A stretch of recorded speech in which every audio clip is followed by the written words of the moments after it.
कुछ आयुर्वेदिक और homeopathic doctors और कुछ बिना मेडिकल डिग्री वाले so called health influencers online social media में इस तरह के वीडियोस और पोस्ट डालते रहते हैं भ्रामक जानकारी देते हुए, जैसे कि आपकी बीमारी का होगा जड़ से इलाज, बस यह उपाय अपनाएं, आज ही यह बीमारी ठीक होगी और दोबारा कभी नहीं होगी। अभी अभी जस्ट मैंने एक वीडियो देखा यूट्यूब में जिसमें थंबनेल में लिखा हुआ था कि बस 30 दिन यह दवाई खाए और आपके डायबिटीज़ का होगा जड़ से इलाज। देखिए, पहली बात तो मैं आपको लॉजिकली बता देना चाहता हूँ कॉमन सेंस के तौर पे कि शुगर कोई ऐसी बीमारी तो है नहीं कि आपकी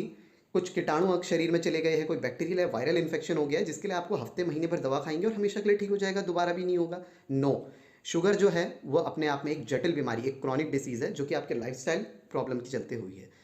मैं आपको एक संक्षेप में जानकारी दे देता हूँ कि शुगर एक्चुअली होता क्या है, डायबिटीज़ का कारण क्या है। आपके शरीर के भीतर पेट के अंदर एक पेंक्रियाज नाम का ऑर्गन होता है जिसका काम होता है इंसुलिन नाम का एक हार्मोन बनाना। आप जब भी कोई कार्बोहाइड्रेट वाली खाने की चीज़ें लेते हैं, जो कि मीठी चीज़ें हो गई या फिर रोटी चावल या कुछ सब्जियां हो गई, आलू वगैरह, तो यह सब चीज़ें जब आपके शरीर के भीतर प्रवेश करती है तो पैंक्रियाज से यह इंसुलिन नाम का हार्मोन बनता है जो कि इस कार्बोहाइड्रेट के साथ बाइंड करता है और आपके शरीर की सभी कोशिकाओं में उसको पहुंचाता है, जिससे हमें ताकत मिलती है, शक्ति प्रदान होती है। लेकिन ओवर द टाइम क्या होने लग जाता है कि यह जो इंसुलिन हार्मोन है यह रेसिस्टेंट होने लग जाता है, यानी कि इसकी संवेदनशीलता थोड़ी कम होने लग जाती है, जिसके चलते आप जो भी कार्बोहाइड्रेट्स वाली चीज़ें लिया करते थे वो अब आपके शरीर में 50% या उससे कम ही एब्जॉर्ब हो पाती है और कोशिकाओं तक पहुंच पाती है, और बाकी के बचे कार्बोहाइड्रेट्स, शुगर जो है वो आपकी खून में फ्री फ्लो करने लग जाते हैं, जिसे आम भाषा में लोग कहते हैं कि आपके खून में चीनी ज़्यादा है, आपको शुगर हो गई है। तो इसके चलते आपके क्या परिणाम हो सकते हैं कि आपकी इम्यूनिटी काफ़ी कम हो जाती है, आपकी हीलिंग काफ़ी स्लो हो जाती है, घाव भरने में काफ़ी लंबा का समय लग जाता है, साथ ही साथ इन्फेक्शन बार बार होते रहते हैं, और बड़े कॉम्प्लिकेशंस की बात की जाए तो रेटिनोपैथी यानी कि आँख की पुतली में पर्दे की दिक्कत, कार्डियोमायोपैथी जिसमें आपकी हृदय संबंधित बीमारी हो जाती है,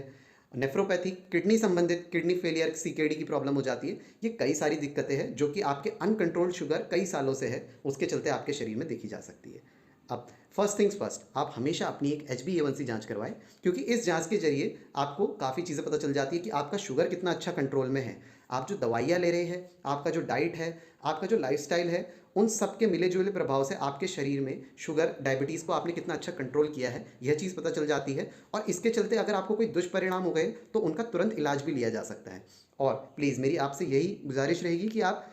ऑनलाइन वीडियोस में दी हुई दवाइयाँ, बताई हुई दवाइयों के ज़रिए या किसी झोलाछाप डॉक्टर के चलते दवाई लेकर अपना इलाज ना करें। कुछ लोग तो इतने हैवी डोसेज ले लेते हैं शुगर की कि मैं आपको ये भी बता देता हूँ, ज़्यादा हैवी डोज अगर आप शुगर का ले लेते हैं तो उससे क्या हो जाता है कि आप बेहोश होने लग जाते हैं, थकान कमज़ोरी होने लग जाती है, और एक बहुत ही बड़ी प्रॉब्लम होती है डायबिटिक कोमा, जिसमें आदमी की जान भी जा सकती है। क्यों? क्योंकि आपने एक डॉक्टर को अपनी जाँचें सही से करवा के और सही तरीके से दवाइयाँ नहीं ली, जिसके चलते आपको ये परेशानी हो सकती है। और कुछ लोग लो डोज लेने लग जाते हैं तो क्या होता है, उनका HbA1c ओवर द टाइम बढ़ते रहता है। किडनी संबंधित बीमारी, हार्ट संबंधित बीमारी, आंखों से संबंधित बीमारी, पैरों में डायबिटिक अल्सर जिसमें उंगली तक काटनी पड़ जाती है, पैरों के नीचे झंझनाहट या सुन्नपना, ऐसी परेशानी भी देखने के लिए मिलती है। तो यह सब क्यों होता है? क्योंकि आप इन गलत जानकारी, इन भ्रामक जानकारियों के चक्कर में पड़ जाते हैं और एक अच्छे डॉक्टर, डिग्री वाले एक अच्छे डॉक्टर से अपना इलाज लेने की बजाय शॉर्टकट्स अपनाते हैं, जिसके चलते लॉन्ग टर्म में आप अपने ही स्वास्थ्य के साथ खिलवाड़ करते हैं। याद रखिएगा, जीवन ही नहीं है तो फिर आप क्या करेंगे पैसों का? अगर आपका अच्छा इलाज आप नहीं ले सकते हैं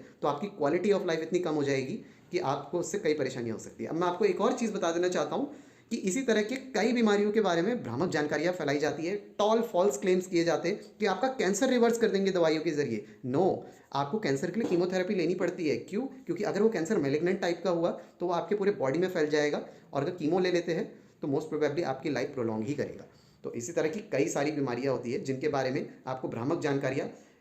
मुझे बहुत ही खेद के साथ कहना पड़ रहा है कि कुछ डॉक्टर्स भी बोलने लग जाते हैं इनकी आड़ में, जिनके पास डिग्री नहीं है, कुछ स्टूडेंट्स हैं या फिर कुछ ऐसे ही जिनको थोड़ी बहुत जानकारी रहती है, दादी माँ के नुस्खे या कुछ झोला छाप डॉक्टर्स, ये लोग भी इस तरह की जानकारियों का प्रचार प्रसार करने लग जाते हैं। तो हमेशा टेस्ट करवाएं एक अच्छे डॉक्टर से, एक या तो किसी जनरल फिजिशियन से जिसके पास मेडिकल में डिग्री हो, या कोई स्पेशलिस्ट से अपना इलाज करवाएं। और यदि आपके आसपास अगर ऐसे कोई डॉक्टर्स या सुविधा उपलब्ध नहीं है या आप सहज महसूस नहीं करते तो ऑनलाइन कंसल्टेशन के लिए हमारा नंबर भी स्क्रीन पे फ्लैश हो रहा है, आप वहाँ पे भी हमसे ऑनलाइन कंसल्टेशन ले सकते हैं। पूरा सिस्टमेटिक तरीके से आपका इलाज किया जाएगा, आपकी टेस्ट रिपोर्ट्स देखी जाएंगी, आपकी बीमारियाँ पूछी जाएंगी, परेशानियाँ पूछी जाएंगी, आपको एक डाइट चार्ट दिया जाएगा, आपको दवाइयाँ चलाई जाएंगी और रेगुलर आपके फॉलोअप्स भी होंगे।